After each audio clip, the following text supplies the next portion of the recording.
ஏப்பா கல்யாணம் பண்ணணுங்கிற அபிப்பிராயம் இருக்கா இல்லையா? இருக்கு. எவன் எனக்கு பொண்ணு தருவான்? உங்களுக்கா சொன்ன? சித்ரா வந்தது எனக்கு அவனுக்கு மேரேஜ் பண்ணி வைக்கிறேன்னு சொன்னீங்களா இல்லையா? ஆமா, யதார்த்தமா சொன்னேன். அவன் என்னடா அமெரிக்காவில இருந்து வந்த உடனே ஆளே மாறிட்டா. எதுக்கு எடுத்தாலும் தாட்டு போட்டு தஞ்சாவூர்னு குதிக்கிறான். கிட்டவே நெருங்க பயமா இருக்குது. இப்படியே பயந்துட்டு இருந்தா இப்படி வா ப்ளீஸ். இன்னைக்கு வந்தது எப்படியாவது பேச்ச ஆரம்பிங்க ப்ளீஸ் ப்ளீஸ். சந்தோஷமா இருக்கிறேன். நான் சந்தோஷமா இருக்க கூடாதா? நான் யதார்த்தமா கேட்டேன்மா. பயந்துட்டீங்களா? என்னமா தெரியல அங்கிள், இன்னைக்கு ரொம்ப சந்தோஷமா இருக்கணும் போல தோணுது. நீ சந்தோஷமா இருக்கிற நேரத்துல நான் ஒரு சந்தோஷமான சமாச்சாரம் சொல்றேம்மா. சொல்லுங்களேன். ரவி பயலுக்கு சீக்கிரம் கல்யாணம் பண்ணிடணும்னு நினைக்கிறேன். ஓ ஜாலி குட். வேஷா செய்யுங்களே. ஆஹா டேய், நீ அரசகார பயடா. சித்ரா கூட ஒத்துக்கிட்டுதா. என்ன சொல்றீங்க? அம்மா உன் ஜாதகத்தையும் பய ஜாதகத்தையும் காட்டின பொருத்தமா இருக்குன்னு சொன்னா. அங்கிள், நான் இப்படி பேசுறேன்னு வருத்தப்படாதீங்க. நான் எதையுமே ரொம்ப ஓப்பனா சொல்லக்கூடியவன். ரவிக்காக வேற ஒரு பொண்ணை பாருங்க, எங்க வேணாலும் பாருங்க, அதுக்காக நான் எவ்வளவு வேணாலும் செலவு பண்ணுறேன். சரிம்மா. ஆமா, நீ யாரதாம்மா கல்யாணம் பண்ணிக்க போற? எனக்கு கணவரா வரப்போறவர் என் ஃபேக்டரியை கட்டி காக்கக்கூடியவரா இருக்கணும். முதலாளிங்கிற ஸ்தானத்துக்கு எல்லா விதத்திலையும் பொருத்தமானவரா இருக்கணும். அப்படிப்பட்டவரை நானே தேர்ந்தெடுத்துக்கிறேன். என் கல்யாண விஷயத்துல நீங்க தலையிடாதீங்க. சித்ரா, நான் தலையிட வேண்டாம் தான் சொன்னேன். சொன்னா கேட்க மாட்டேங்கிறாரு. ஏப்பா சித்ராவை கட்டிக்க எனக்கு என்னப்பா தகுதி இருக்கு? ஏன்பா சொல்ல கொடுக்குறீங்க? ஐம் சாரி சித்ரா, எனக்கு இந்த மாதிரி ஆசையெல்லாம் கிடையாது. எங்க அப்பா இப்படி கேட்டதுக்கு நான் ரொம்ப கஷ்டப்படுறேன். கேட்டதுல ஒண்ணும் தவறில்லை. ஆனா திரும்பவும் இந்த விஷயத்தை பத்தி பேசக்கூடாதுன்னு நினைக்கவும் கூடாது. அண்டர்ஸ்டாண்ட்? அண்டர்ஸ்டாண்ட். ஏண்டா அரைப்புத்திக்கார பயல, ஏண்டா ஏடா அவ மத்தியில காலை வாரி விட்டுட்டேன். நீ ஆசைப்பட்டேன்னு தான் நான் யதார்த்தமா கேட்டேன். அப்பா இனிமே யதார்த்தமா இருந்து புண்ணியம் இல்ல, கொஞ்சம் அர்த்தத்தோடய நான் நடந்துக்கிறேன். பல்ல கட்டிக்கிட்டு பின்னாலே வந்துடுறதானா? இப்படியே ஃபாலோ பண்ணிட்டு இருந்தீங்க, அப்புறம் நான் போலீஸ்ல கம்ப்ளைண்ட் பண்ணித்தான் ஆகணும். வேற வழியே இல்ல. நீங்க போலீஸ்ல கம்ப்ளைண்ட் பண்ணாலும் நான் உங்களை ஃபாலோ பண்ணித்தான் ஆகணும். வேற வழியே இல்ல. அந்த விஷயத்துல இதை வச்சுட்டு வந்துட்டீங்க. இதை கொண்டாந்து கொடுக்க கூடாதா? I'm so sorry. ப்ளீஸ் அதை கொடுத்துருங்க. கொடுக்க மாட்டேன். ஏதோ ஹெல்ப் பண்ணலான்னு வந்தா வாயில வந்து ஓடி பேசுறதா நீங்க போலீஸ் கிட்டே வாங்கி. சார் சார் ப்ளீஸ் சார், அதெல்லாம் வேண்டாம். ப்ளீஸ் கொடுத்துருங்க. முடியாது. Please sir. முடியாது முடியாது. ஏதோ தெரியாம பேசிட்டேன், அதை கொடுத்துருங்க. நீங்க என்கிட்ட மன்னிப்பு கேட்டாகணும், அப்பதான் கொடுப்பேன். மன்னிப்பா கேட்கணும்? கேட்க வைக்கிறேன். Constable constable. என்னம்மா என்னம்மா? பாருங்க, நாங்க உட்காந்து இந்த மேகசினை படிச்சுட்டு இருந்தேன். அதோ போறாரு அந்த ஆள் வந்து என் பக்கத்துல உட்காந்தாரு. திரும்பி பார்த்தா என் ஹேண்ட்பேக் காணோம். அதானே பார்த்தேன். அட கூப்பிட்டு விசாரிங்க சார். அடையாளம் சொல்ல முடியுமா? ஹேண்ட்பேக் கருப்பா இருக்கும், நடுவில் சிகப்பு கோடு இருக்கும், உள்ள 300 ரூபாய் பணம் இருக்கும். 300 ரூபாய் பணமா? அது போது அந்த கேஸ் பிடிக்க சும்மா கோழி குஞ்சு அமுக்கிற மாதிரி கபக்குன்னு அனுப்பிவிடுறேன். என்ன போங்க சார். மிஸ்டர், கையில என்ன? பை. அது தெரியுது. கருப்பு கலரு, சிகப்பு கோடு, உள்ள பணம். நடங்க. எங்க? மாமனார் வீட்டுக்கு விருந்து சாப்பிட. மாமனார் வீட்டுக்கு விருந்து சாப்பிட? அடவே, இவ்வளவு சீக்கிரம் இதெல்லாம் கிடைக்கும் நான் எதிர்பார்க்கவே இல்லை. மிஸ்டர், உங்களை பார்த்தா ஆபீசர் மாதிரி இருக்கு. உங்களுக்கு ஏன் சார் இதெல்லாம்? எதெல்லாம்? ஆமா, பணம்லாம் சரியா இருக்கான்னு பாருங்க. அதெல்லாம் சரியா இருக்கு. ஆனா இந்த போட்டோ அன்பு காதலிக்கு 6 பரிசு போட்டோல ரொம்ப அழகா இருக்கீங்க சார். என்ன ரசனை வேண்டி கிடக்குது? அது எப்படி என் பேக்ல வந்ததுன்னு கேளுங்க. அதானே, எப்படி வந்துச்சு? அதுல என்ன எழுதி இருக்கு? அன்பு காதலிக்கு கொடுத்துட வேண்டியதுதானே. இதெல்லாம் நீங்களே பாத்துக்கணும் சார். இந்த காலத்து காதலர்கள் கவர்மெண்ட்ல கட்டின அணைக்கட்ட விடுறதில்ல, கார்பரேஷன் பூங்காவை விடுறதில்ல, கடற்கரையை விடுறதில்ல. கான்ஸ்டபிளா என்ன சிரிப்பு வேண்டி கிடக்கு? பப்ளிக் சர்வெண்ட இப்படி எல்லாம் மிஸ்யூஸ் பண்றது சட்டப்படி குத்தம். இன்னொரு தடவை இப்படி செஞ்சீங்க கேஸ் எழுதிருவேன். நான் போன உடனே நல்லாவே.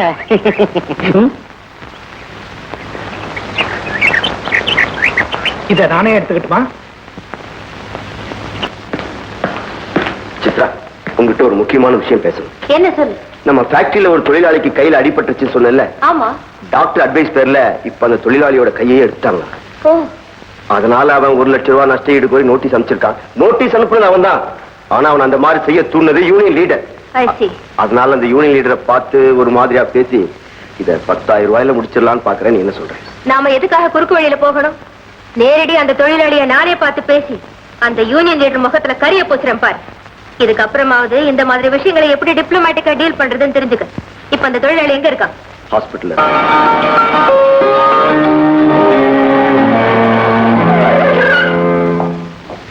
முதலாளி அம்மா வராங்கயா?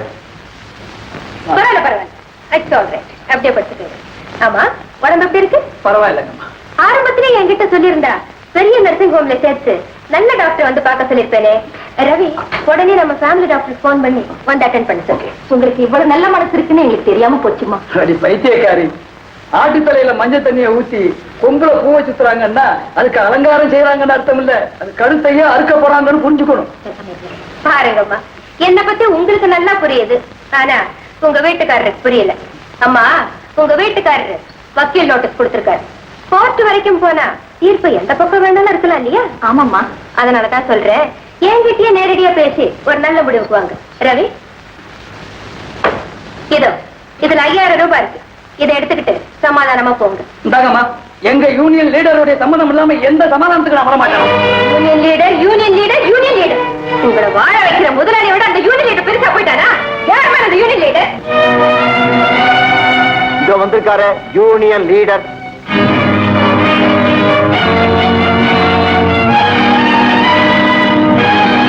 முதலாளி அம்மா சமாதானத்துக்கு வந்திருக்காங்க.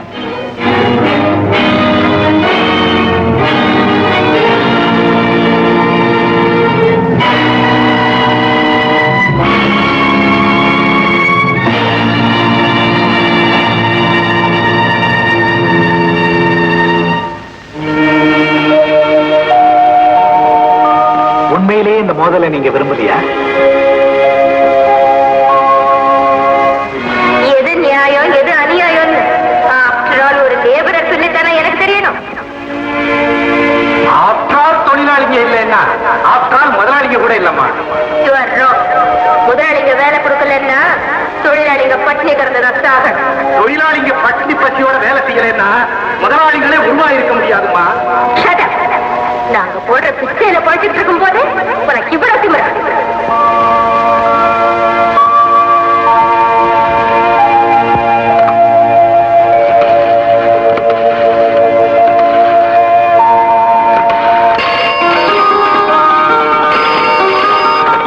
ஹலோ ஹலோ ஹலோ,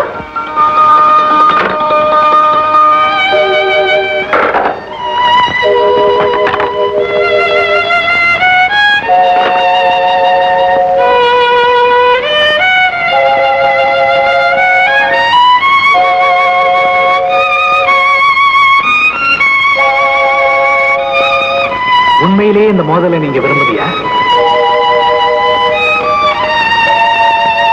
உண்மையிலேயே இந்த மோதலை நீங்க விரும்பலையா?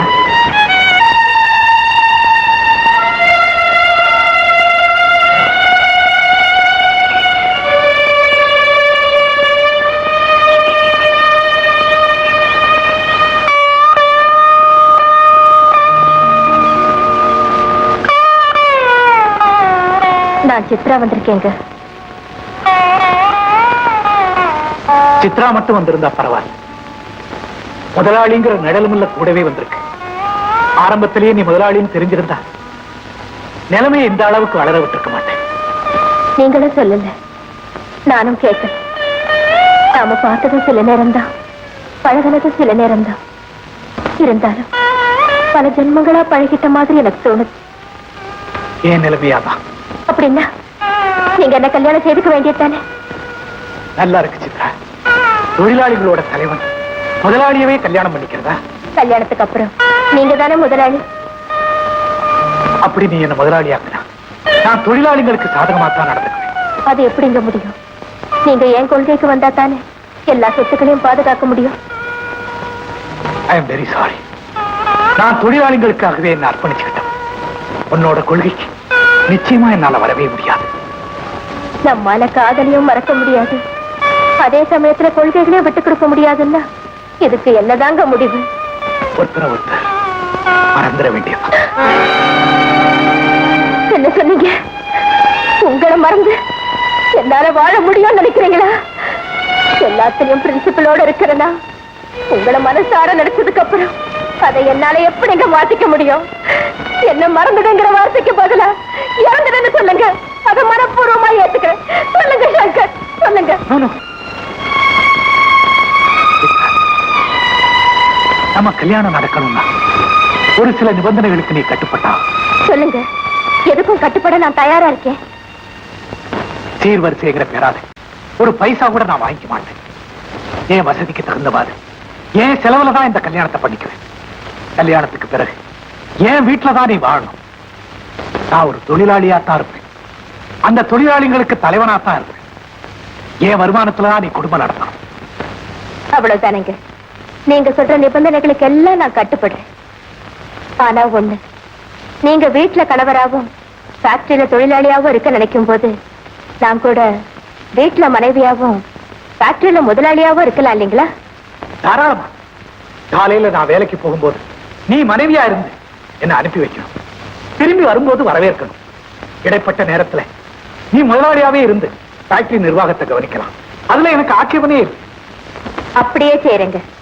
ஆனா எனக்கு நீங்க இன்னொரு வாக்குறுதி கொடுக்கணும். சொல்லு. கல்யாணத்துக்கு அப்புறம் மனைவிங்கிற உரிமையை வச்சுக்கிட்டு தொழிலாளிகளுக்காக இதை செய் அதை செய் என்ன வற்புறுத்த கூடாது. நிச்சயமா வற்புறுத்த மாட்டேன். அதே மாதிரி கணவன்கிற உரிமையில தொழிலாளிகளுக்கு பாதகமா நடக்கும்படி என்னையும் நீ வற்புறுத்த கூடாது. ஃபேக்டரியை பொறுத்தவரையில நான் ஒரு தொழிலாளி. நான் உங்க மனைவிதான். ப்ராமிஸ்? நல்லா யோசிச்சு சொல்லு. பின்னாடி வருத்தப்படக்கூடாது. என் அன்பால உங்களை என் வழிக்கு கொண்டு வர முடியுங்கிற நம்பிக்கையில ப்ராமிஸ் பண்றேன். என் அன்பால உன்னை என் வழிக்கு கொண்டு வர முடியுங்கிற நம்பிக்கையில உன்னை நான் ஏத்துக்கிறேன்.